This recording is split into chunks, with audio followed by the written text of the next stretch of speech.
সবার মন জয় করে দেশ ছেড়েছেন হামজা চৌধুরী। তবে কথা দিয়ে গেছেন ফিরে আসবেন আরো প্রতাপের সাথে। শেফিল্ড ইউনাইটেড থেকে ফিরে লাল সবুজের জার্সি কবে কোথায় জড়াবেন হামজা? বাংলাদেশের নেক্সট ইন্টারন্যাশনাল অ্যাসাইনমেন্টের দিন তারিখের বিস্তারিত রিপোর্টে। ইউরোপিয়ান ফুটবলে ব্যস্ত মৌসুম, তার উপর দক্ষিণ এশিয়ার বাংলাদেশের সাথে ইংল্যান্ডের দূরত্ব কম নয়। সব মিলিয়ে তাই চাইলেই ফিরে আসবো বলা যায় না। তবে যে ভালোবাসা এখানে হামজা চৌধুরী পেয়েছেন সেটাতে কার না মন ভরে। ইন্টারন্যাশনাল ব্রেকে ভারতের বিপক্ষে অভিষেক ম্যাচ খেলার পর ফিরে যাওয়ার আগে এই বাংলাদেশের জন্য ভালোবাসা জানিয়েছেন। পরিষ্কার বলে গেছেন দেখা হবে জুনে। এত আগে সেটা অকপটে বলে দেয়া যাচ্ছে, কারণ ফুটবলের শিডিউল ক্রিকেটের মতো এলোমেলো নয়। এক টুর্নামেন্টের সাথে ওভারল্যাপ করে না আরেকটা। ইন্টারন্যাশনাল উইন্ডোতে সব লিগেই ছুটি, নিজেদের ফুটবলারকে ছেড়ে দেয় ক্লাবগুলো। বাংলাদেশের জার্সিতে তাই হামজা যে সময়ে খেলতে আসবেন তার বর্তমান ক্লাব শেফিল্ডের তাতে আপত্তি থাকবে না। এক ইনজুরি ছাড়া তাই লাল সবুজের নয়া কান্ডারির সার্ভিস সামনের মিশনগুলোতে না পাওয়ার কোনো কারণ নেই।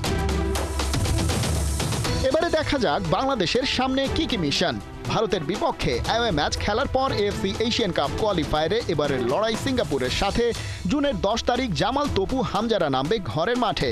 প্রথমবারের মতো প্রাণপ্রিয় হামজাকে নিজেদের মাঠে খেলতে দেখবে এদেশের ফুটবল প্রেমীরা। এরপরের অপেক্ষা 9 অক্টোবর পর্যন্ত, সেটাও হোম ম্যাচ। বিকেল 4টায় বাংলাদেশের প্রতিপক্ষ হংকং। এরপর বেশি গ্যাপ নেই, একই মাসের 14 তারিখ একই দলের বিপক্ষে অ্যাওয়ে ম্যাচ। তারপরেই নভেম্বরে হবে সব অপেক্ষার অবসান, কারণ সেই মাসের 18 তারিখ বাংলাদেশে আসবে ভারত। ওদের বাড়ি গিয়ে যেভাবে ভেন্যু নিয়ে এবার অপদস্থ হয়েছে তার শোধ নেওয়া হবে সুদে আসলে। ওদের যে এলজিএস যারা আছে, যারা যে কাজগুলো করেছে, আমি আমার বিএফএফকে বলেছি যে আমার এলজিএস যেন ওতে শিক্ষা নিয়ে এর চেয়ে বেশি করে। ভারতের বিপক্ষে হাই ভোল্টেজ ম্যাচের পর এএফসি এশিয়ান কাপে বাংলাদেশের পরের মিশন ফের সিঙ্গাপুরের সাথে।